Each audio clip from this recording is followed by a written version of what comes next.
just a minute. Bobo Brazil wrestled right here in the Meadowlands in the Old Timers Day a few years ago. Wrestling was good to Bobo. He was one of the favorite guys of Willie Gilzenberg and Vince McMahon. And as far as this halfwit talking about blades, my wife is sitting out there and I've been married to for 34 years. If I were to use an object to cut my face, she'd divorce me tomorrow. Let me tell you this. Sure. Anytime I wrestle... sure as hell wouldn't want that pretty face. Well, you ain't kidding. No. Now, anytime I wrestled and I got beat, I was beat by a better man. I'll tell you that now. And anytime I got bleeding or blood, it was when I was in a steel cage match and they took my fat face and ran it up against a 12-foot steel cage. That's how I got this. That's how I got that. Not from using nothing. So this man's a liar, and I don't believe it.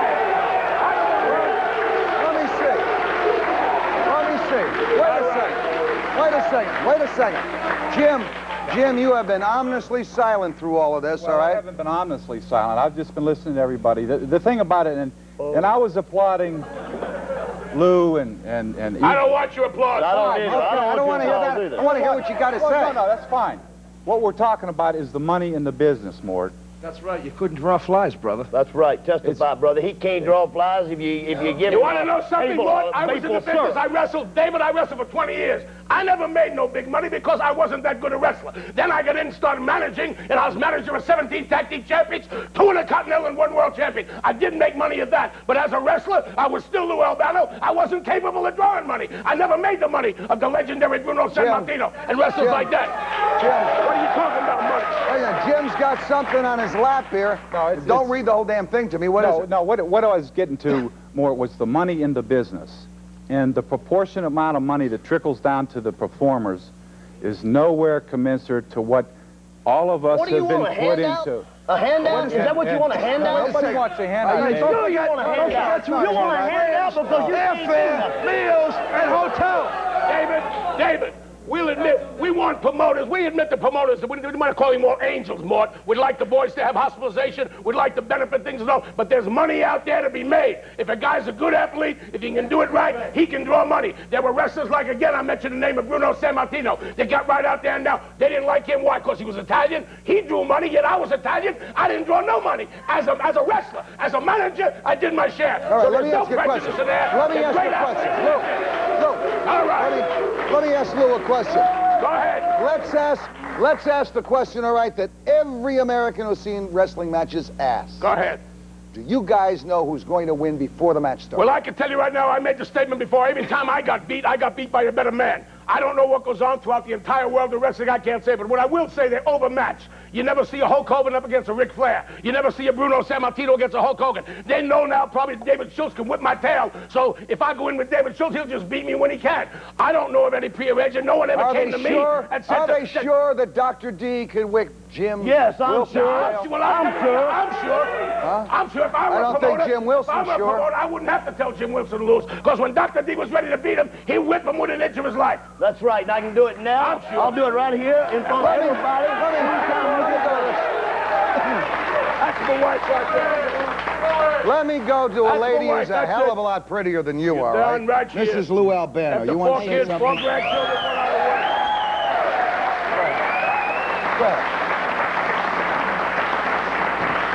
I guess I can be as good as witness as anyone else. Lou came home pretty battered a lot of times. And it was for real, from what I could see. He's had broken back, there you go. broken wrist. Look at the nose. His nose has been broken so many times.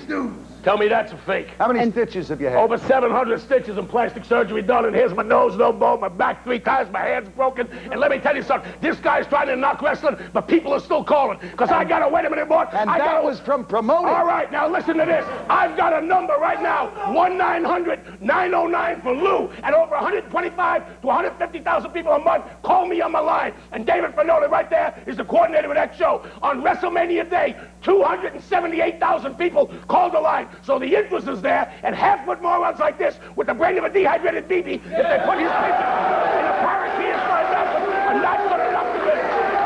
All right. Jim, you've got... Get up here, David. Get up in the podium. Get up. Yes, sir. Let me go to Jim for a second, because he's called wrestling a soap opera for stuntmen. Did the promoters tell you when to lose or win? More, let me just... Did they tell you when to lose or win? Let me quote Vince McMahon, okay? Both of these gentlemen, I believe, have worked for Vince McMahon. Is Yes, that not I right? have worked for Okay, him. great. All right, good. That's right. You All right, wasn't good enough. Fine. Thank you. If they really... They wanted to ask... him Give if it they- to me fast, baby. If It's only the an hour. matches were predetermined, I'm going to try to read you a quote. All right. By the Associated Press that Vince McMahon gave to the Associated Press. Okay? Supposedly. Supposedly, it's right here. Tell me, you believe everything you see him reading? If they really did the things it looks like they're doing to each other, there would be a lot of dead wrestlers, McMahon told the Associated Press. Okay? Look. Now answer my question. Did they ever ask you to win or lose a match? Yes, every night. Every night. Absolutely. Who asked you to do that? Who asked you to do that? Who asked you?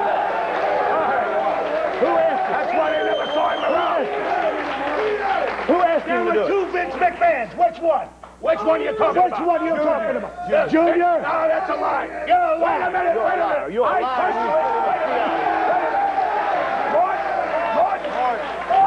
I am not a personal friend of Vince McMahon Jr. I worked for his dad for 35 years, the greatest promoter in the world I ever knew.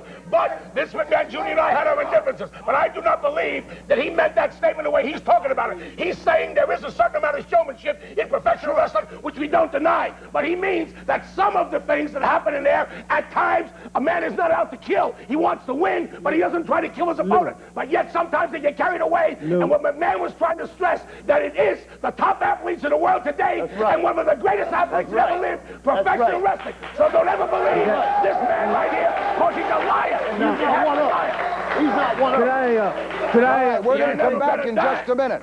We're going to come back and we're going to look into the deep heart and soul of wrestling, my friends. We're going to talk to one of the great teachers. Stand by.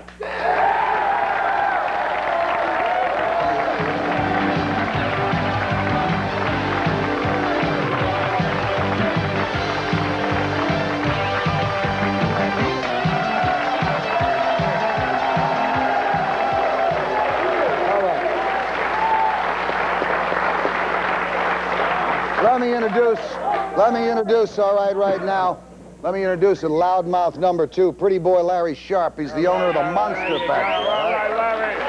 Good Where man, some of good the man. best wrestlers are trained. Let me come back to Jim for just a second. You claim that the kingpins of wrestling, like Vince McMahon and TV tycoon Ted Turner, all right, effectively blackball wrestlers who don't play by their rules. Not true. Did they throw you out of the ring? Did they what? Throw you out of the ring? In essence, they did. They kept us out of the ring. And what they did, Mort, in 1974, and T-Bolt and I were together doing this, trying to elevate the position of the performers, number one, which is the bottom line of everything we're talking about. How, Jim? Money and benefits. A shared equity in the billion-dollar-a-year pie that is not being distributed equitably. You want somebody to give you something for nothing again. No, we don't. How'd you want to share it? By setting up a union? Wait a minute. Wait, it wouldn't be a bad idea to have benefits for the boys and stuff like that. But you're not going to go about it the way you're talking about.